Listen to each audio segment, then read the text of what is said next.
अस्सलाम वालेकुम। मैं आपके सामने एक बार फिर दिल्ली से ऐमन रिजवी और आज मैं एक माँ का दर्द लेकर आई हूँ। एक ऐसी माँ जो भोपाल की माँ है। भोपाल में उसकी शादी हुई और 8 साल से अपने मासूम बच्चों को हासिल करने के लिए वो लड़ाइयाँ लड़ रही है। कभी वो कोर्ट से लड़ रही है, कभी ससुराल वालों से लड़ रही है, कभी समाज से लड़ रही है, सिस्टम से लड़ रही है और वो अभी तक नाकाम है। मात्र 15 साल की उम्र में इस लड़की का निकाह हुआ। निकाह के बाद ससुराल में जो भी हुआ इसके साथ, गलत हुआ सही हुआ वो तो अल्लाह को पता है, इसको पता है। उसके बाद 3-4 साल बाद ही इसके बच्चे ससुराल वालों ने छीन लिए और जब से मुसलसल ये लड़की जो है वो लड़ाई लड़ रही है। और कल ये लड़की मुझे 6 साल के बाद ये मुझे ढूंढ पाई। भोपाल से ढूंढती ढूंढती दिल्ली आई, लोअर कोर्ट से तो हाई कोर्ट से तो फाइनली सुप्रीम कोर्ट तक पहुंच गई है। और हमारी टीम पूरी इसके साथ है और हमें उम्मीद है इंशाल्लाह कि इस लड़की को इसकी बच्चे ज़रूर मिलेंगे, क्योंकि एक माँ का हक़ है। माँ के कदमों के नीचे ही जन्नत होती है और माँ ही अपने बच्चों को अच्छे से पाल सकती है। छोटे छोटे बच्चे हैं। पहले तो मैं आपको दिखाना चाहूँगी कि ये भोपाल की शहनाज है जो बहुत परेशान है और अपने बच्चे हासिल करना चाहती है। और शहनाज, आप ये बताइए कि आपके साथ असल में हुआ क्या था? आप मतलब भोपाल में आपकी शादी हुई, आपके बच्चे हैं, आपने कोर्ट में भी गई, आपकी डिवोर्स भी हुई, बहुत माइनर थी ये जब इसकी शादी हुई थी। अभी भी 27-28 साल की है और लगातार 8 साल से ये केस मतलब देख रही है।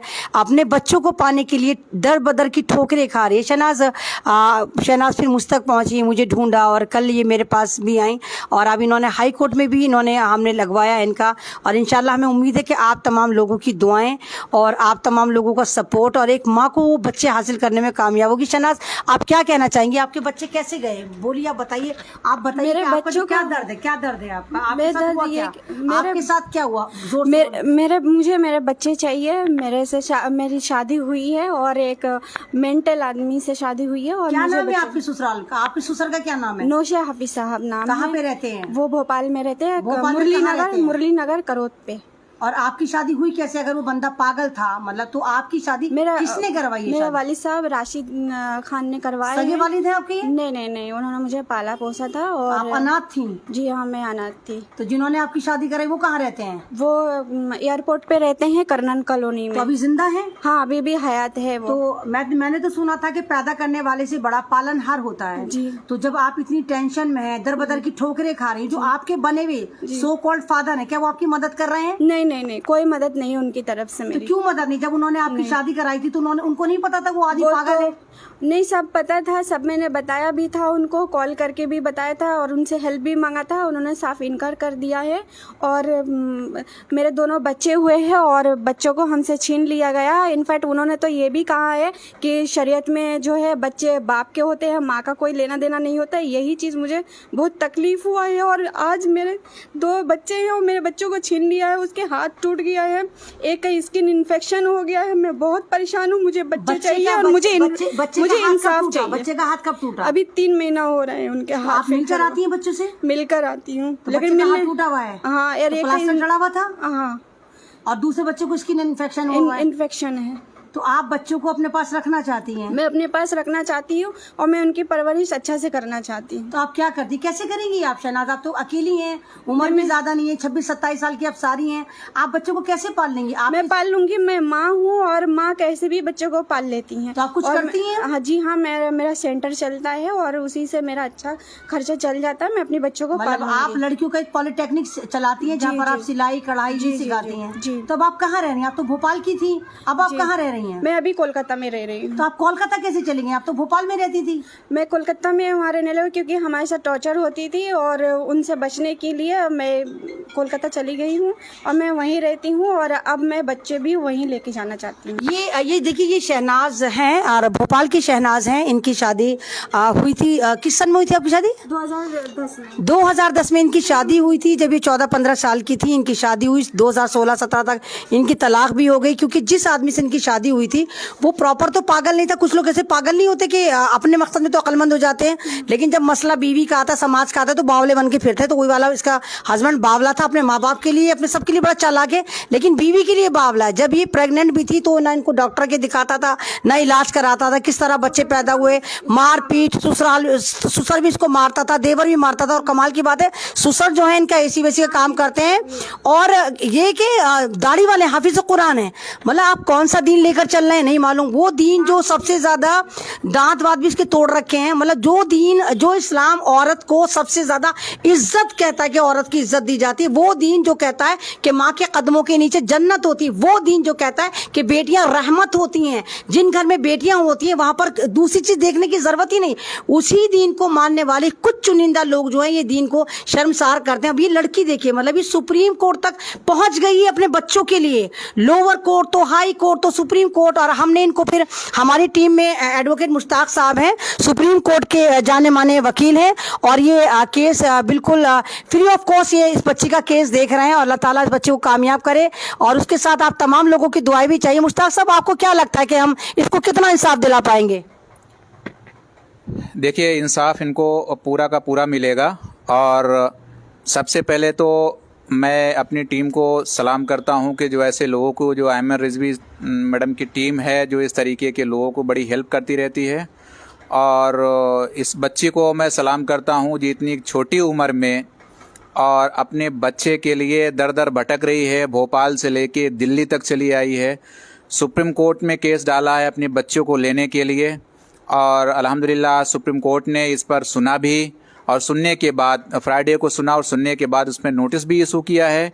और डेफिनेटली हम इनके लिए पूरी कोशिश करेंगे कि इनके 2 बच्चे जो माइनर हैं वो इनको मिलें, और मिलेंगे इंशाल्लाह। इनके दुआएं और हमारी मेहनत साथ में है, और हमारी टीम की मेहनत साथ में है, आयमन रिजवी की मैडम की टीम हमारे साथ में है। इसमें हमें इंसाफ मिलेगा पूरा।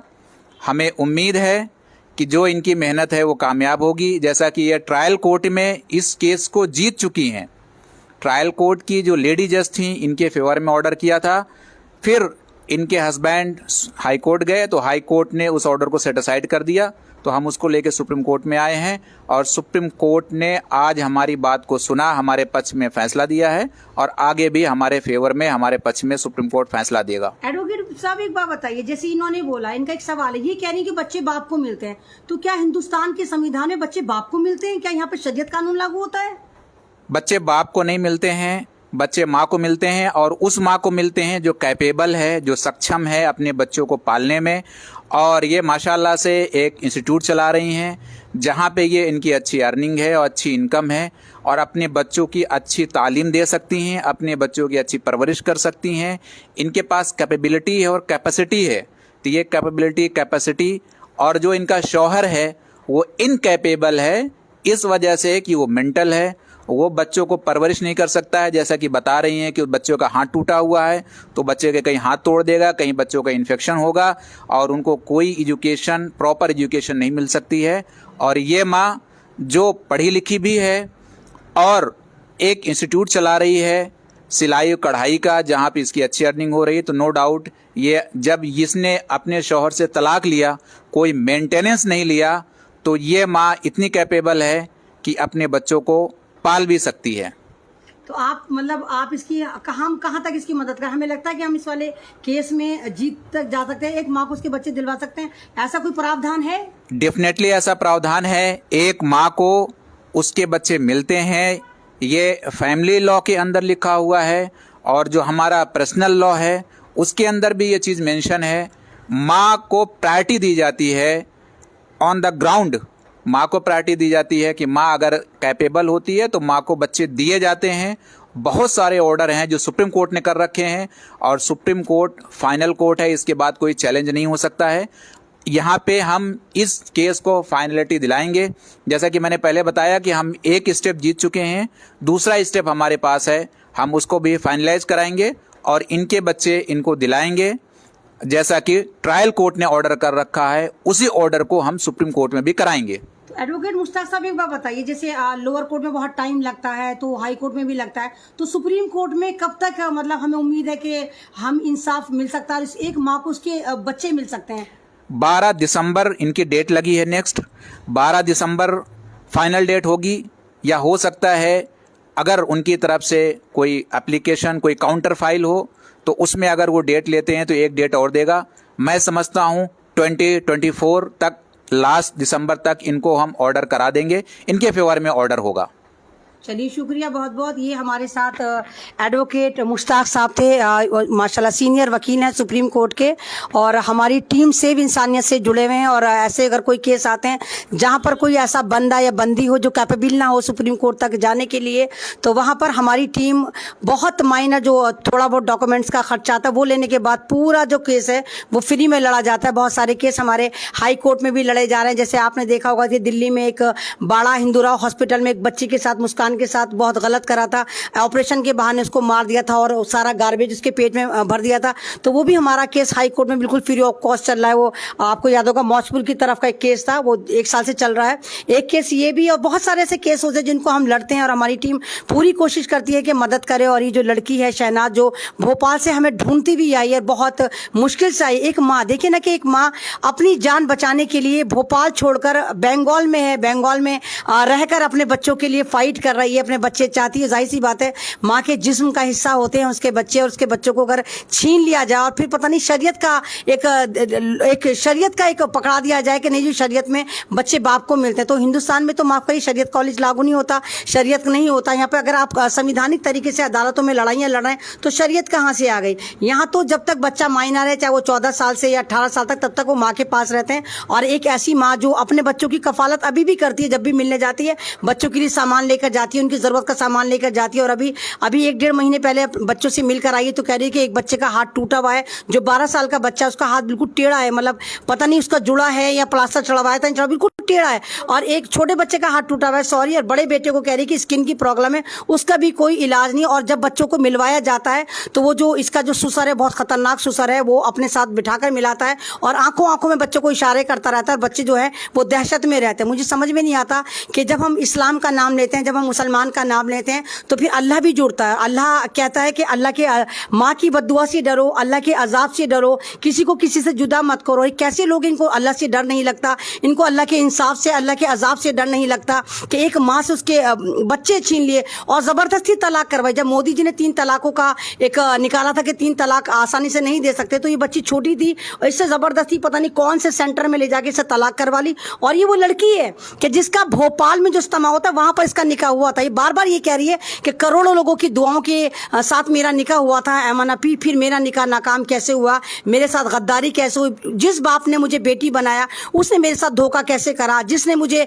दुल्हन बनाया, जिसने मुझे कहा कि मैं ससुर हूँ, उसने मेरे साथ मारपीट कैसे करी, जिन देवरों ने मुझे भाभी बनाया उन्होंने मेरे साथ बदतमीजी कैसे करी। तो समझ में नहीं आता ये हमारा दीन या हमारा इस्लाम क्यों इतनी गलत दिशा में जा रहा है और ये लड़कियां इतनी परेशान क्यों हैं। यही लोग हैं जो दीन को बदनाम करते हैं। और हमें उम्मीद है कि आप तमाम लोगों की दुआओं से और एडवोकेट मुश्ताक साहब की काविशों की वजह से इंशाल्लाह इस माँ को ज़रूर इंसाफ मिलेगा। लास्ट में कुछ कहना चाहोगी कि शहनाज, आपको उम्मीद है कि इंशाल्लाह आपके बच्चे मिलेंगे? आपको अल्लाह पर यकीन है, आपको इंसाफ है? मुझे अल्लाह पे सुप्रीम कोर्ट पर यकीन है? मुझे सब में पहले तो मुझे अल्लाह पे यकीन है और उसके बाद सुप्रीम कोर्ट पे पूरा यकीन है कि वहाँ से मुझे इंसाफ मिल जाएगा। और आप लोगों की दुआओं की ज़रूरत है कि मुझे सपोर्ट कीजिए कि मेरे बच्चे मुझे मिल जाए। तो ये देखिए, ये एडवोकेट मुश्ताक साहब है। शुक्रिया मुश्ताक साहब आपका कि आपने इस केस को लिया और इतने बिजी टाइम में भी। कुछ कहना चाहोगी? चैनल का भी बोल दीजिए ताकि सब ये एक छोटा मोटा बेचारी चैनल भी चलाती हैं जहाँ पर ये कुकिंग वगैरह सिखाती हैं। और मैं इसका मेंशन करूंगी कि इस बहन को सपोर्ट करिए और दुआ करिए कि अल्लाह ताला इस माँ को इसके बच्चे मिल जाए। देखिए, माँ की जिंदगी टोटल बच्चों के ऊपर ही डिपेंड होती है। और अल्लाह ताला खुद कह रहा है कि माँ के कदमों के नीचे जन्नत होती है। तो अल्लाह ताला ने इतना बड़ा रुतबा जब माँ को दिया है तो उसके बच्चे छीन के कौन वो बेवकूफ और बदतमीज लोग हैं जो बद्दुआएं ले रहे हैं। एक माँ को उसके बच्चों से जुदा कर दिया। 8 साल से लड़की फाइट कर रही है। जब इसका बड़ा बच्चा 4 साल का था तब से ये ठोकरें खा रही है। इसके पास तो उसके पास जहां बताता है कोई वहीं पहुंच जाती है कि तुम्हारे बच्चे दिलवा देगा। बेचारी किस किस तरह कर रही है। उम्र भी अभी ज्यादा नहीं, 26-27 साल की एक लड़की इतनी मेहनत कर रही है अपने बच्चों के लिए, तो कितनी ममता होगी, कितनी मोहब्बत होगी। तो आप तमाम लोगों से यही इल्तिजा है कि इसके अगर भोपाल से इसको सुनना है तो भोपाल के जो भी लोग काबिल लोग हैं, समाज के रेपुटेटेड लोग हैं, इसके ससुर के पास जाएं, जो बहुत नालायक ससुर है उसको बताएं कि बच्चों की अहमियत क्या होती है। तू तो अपना बावला बेटा छोड़ने को तैयार नहीं है, उस लड़की के 2 बच्चे तू छीन कर बैठ गया है, तो ये गलत बात है, बहुत गलत बात है। और हमें उम्मीद है कि सुप्रीम कोर्ट से हमें इंसाफ मिलेगा। बहुत जल्दी हमारी छोटी बहन शहनाज के बच्चे शहनाज तक जरूर आएंगे। शुक्रिया, अल्लाह हाफिज।